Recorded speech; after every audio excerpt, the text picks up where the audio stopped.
You ask Tiger to solve. This deals with linear equations with one unknown. The final result is y equals 42/5. Let's solve it step by step. Group all constants on the right side of the equation. Subtract 81/5 from both sides. Combine the fractions. Combine the numerators.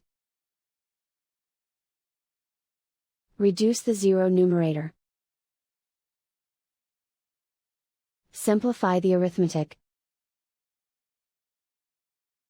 Convert the integer into a fraction. Combine the fractions.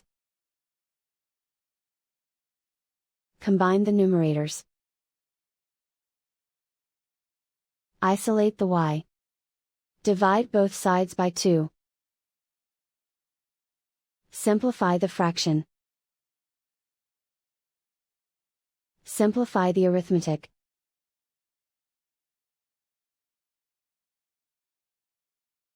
And so the final result is y equals 42/5.